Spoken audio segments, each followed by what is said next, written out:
Kingdom animalia.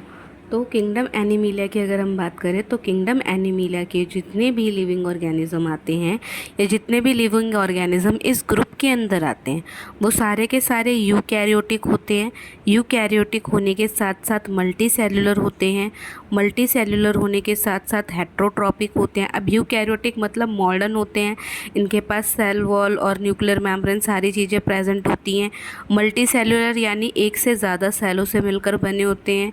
Heterotrophic यानी कि plants पर और अदर एनिमल्स पर फूड के लिए डिपेंडेंट होते हैं। मोस्टली मोबाइल होते हैं यानी कि एक जगह से दूसरी जगह मूव कर सकते हैं, एक ही जगह पर नहीं रहते हैं। ठीक है, इनके पास सेल वॉल नहीं होती, सेल मेम्ब्रेन होती है। और अगर हम इनकी बात करें तो इनको आगे अलग अलग ग्रुप्स के अंदर हमने क्लासीफाई किया हुआ है। तो फाइलम पॉरीफेरा। फाइलम पॉरीफेरा की अगर हम बात करें तो इसके अंदर जितने भी लिविंग ऑर्गेनिज्म आते हैं वो पोर बियरिंग एनिमल्स होते हैं। पोर बियरिंग मतलब उनके अंदर छोटे छोटे होल्स होते हैं, जैसे स्पॉन्ज होते हैं ना, स्पॉन्ज के अंदर छोटे छोटे होल्स प्रेजेंट होते हैं।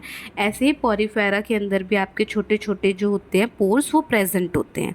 अगर हम किंगडम एनिमीलिया की बात करें तो किंगडम एनिमीलिया के अंदर जो पॉरीफेरा होते हैं वो सबसे सिंपलेस्ट एनिमल के अंदर काउंट किए जाते हैं।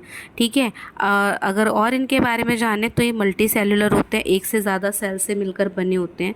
मोस्टली मेराइन हैबिटेट में पाए जाते हैं, पानी के अंदर पाया जाता है, समुद्र के पानी के अंदर। इसके बाद इनके अंदर कैनाल सिस्टम होता है जो कि वाटर को पूरी बॉडी के अंदर सर्कुलेट करता है, वाटर और ऑक्सीजन दोनों को।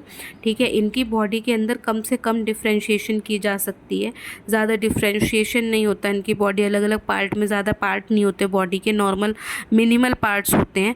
बॉडी के अंदर सिंगल ओपनिंग होती है एक, जिसमें बहुत बड़ा सा पोर प्रेजेंट होता है। यहीं से आपका जो वेस्ट प्रोडक्ट है या जो फूड प्रोडक्ट है वो बॉडी के अंदर जाता है और बॉडी से बाहर निकलता है।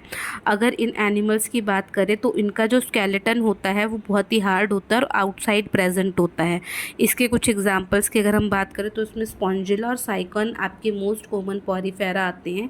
तो आपको समझ में आया पॉरीफेरा क्या होता है। जिनके पास पोर्स प्रेजेंट हो इनको नॉर्मली स्पॉन्ज भी कहते हैं। सिंपलेस्ट होते हैं, सिंपलेस्ट एनिमल होते हैं, मल्टी सेलुलर होते हैं, मराइन हैबिटेट में पाए जाते हैं। कैनाल सिस्टम होता है वाटर और ऑक्सीजन के सर्कुलेशन और डिस्ट्रीब्यूशन के लिए। इसके बाद बॉडी कम से कम पार्ट में मिनिमल डिवीजन होता है। इसके बाद अगर हम बात करें तो सिंगल ओपनिंग इनके पास प्रेजेंट होती है और हार्ड स्केलेटन होता है जो कि बाहर प्रेजेंट होता है।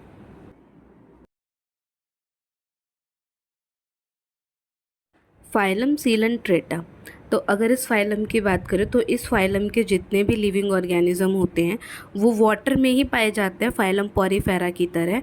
बट फाइलम पॉरीफेरा से ज़्यादा डिफ्रेंशिएशन इनकी बॉडी में देखने को मिलती है। यानी कि जैसे पॉरीफेरा थे वो ज़्यादा उनकी बॉडी में ज़्यादा डिफरेंट डिफरेंट पार्ट्स नहीं थे तो बॉडी में डिफ्रेंशिएशन मालूम नहीं पड़ रही थी।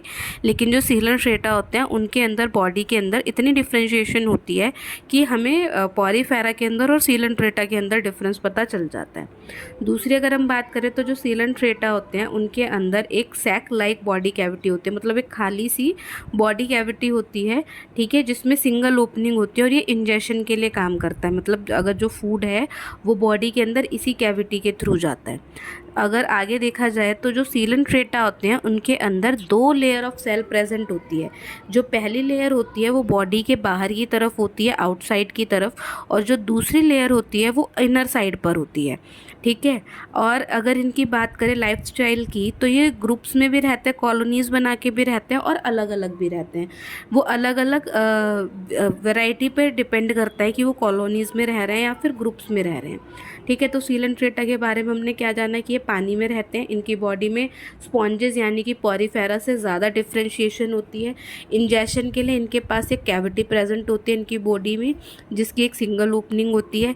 बॉडी के पास दो सेल की लेयर प्रेजेंट होती है, एक बाहर की तरफ एक अंदर की तरफ, और ये ग्रुप्स में भी रहते हैं और कॉलोनीज़ में भी रहते हैं। अगर इनके एग्जाम्पल्स की बात करें तो हाइड्रा, जेलीफिश और सी एनिमल्स जो हैं वो आपके फाइलम सीलेंट्रेटा के सबसे बेस्ट एग्जाम्पल्स हैं।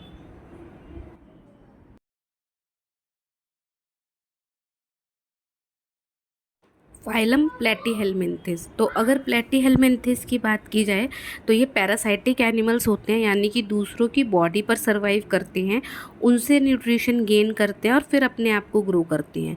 लेकिन इसमें कुछ कुछ जो होते हैं वो फ्री लिविंग भी होते हैं, यानी कि पैरासाइटिक नहीं होते, नेचुरल रिसोर्सेज से वो अपना जो न्यूट्रिशन है वो गेन करते हैं और फिर ग्रो करते हैं।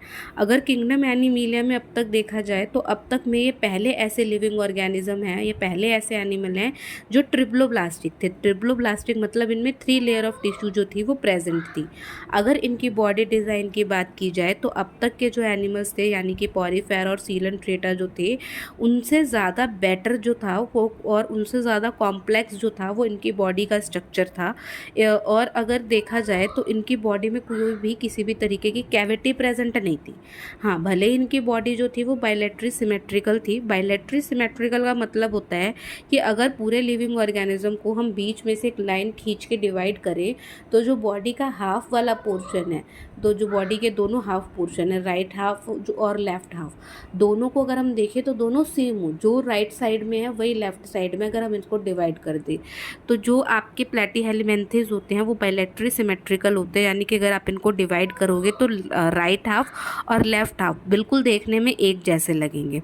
और इन ग्रुप के जो एनिमल्स होते हैं उनको फ्लैट वर्म्स भी कहा जाता है, जिसके मोस्ट कॉमन एग्जांपल है आपके प्लैनेरिया और लीवर फ्लू। तो आपने प्लेटीहेलमिन्थेस के बारे में क्या क्या जाना कि ये पैरासाइटिक होते हैं मोस्टली, यानी कि दूसरे जो अदर लिविंग ऑर्गेनिज्म उनसे अब न्यूट्रिशन गेन करते हैं, बट सम ऑफ देम जो होते हैं, यानी कि कुछ जो हैं वो इनमें से फ्री लिविंग भी होते हैं। ये पहले ट्रिप्लोब्लास्टिक एनिमल थे। इनकी बॉडी का स्ट्रक्चर जो था, बॉडी की जो डिज़ाइन थी वो पॉरीफेरा और सीलंट्रेटस से ज़्यादा कॉम्प्लेक्स थी। और अगर देखा जाए तो इनकी बॉडी में कोई भी कैविटी प्रेजेंट नहीं होती है। ये बायलैटरली सिमेट्रिकल होते हैं और इनको कॉमनली फ्लैट वर्म्स कहा जाता है।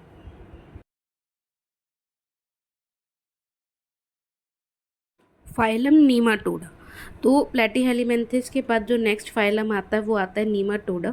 और नीमाटोडा की अगर हम बात करें तो ये जो होते हैं इस ग्रुप के जो एनिमल हैं उनकी खासियत भी यही होती है कि ये भी प्लेटीहेलमिन्थेस की तरह ट्रिप्लोब्लास्टिक होते हैं, यानी कि 3 लेयर प्रेजेंट होती है इनके पास भी। और दूसरे ये भी बायलैटरली सिमेट्रिकल होते हैं, यानी कि अगर इनको आप बीच में से लाइन डाल के डिवाइड करो तो ये इनका जो राइट हाफ है और जो लेफ़्ट हाफ है वो भी सेम सेम होगा।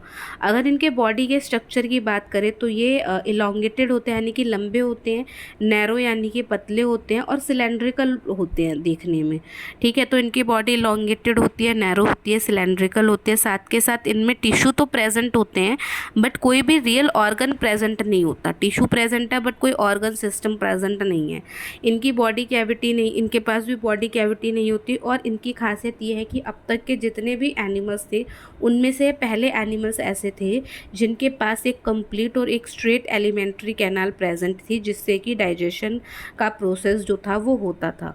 और अगर एग्जाम्पल की हम बात करें तो इसमें मोस्ट कॉमन जो नीमाटोड्स आते हैं उनके एग्जाम्पल है आपके एस्कैरिस, राउंड वर्म और आपके फिलेरियल वर्म्स। ठीक है, तो नीमाटोड्स के बारे में आपने क्या क्या जाना कि बायलैटरली सिमेट्रिकल होते हैं, ट्रिप्लोब्लास्टिक होते हैं, इलोंगेटेड होते हैं, नैरो होते हैं, सिलेंड्रिकल बॉडी होती है, टिश्यू प्रेजेंट होते हैं बट ऑर्गन एब्सेंट होते हैं, बॉडी कैविटी प्रेजेंट नहीं होती, और कंप्लीट और स्ट्रेट एलिमेंट्री कैनाल जो होती है वो आपकी प्रेजेंट होती है।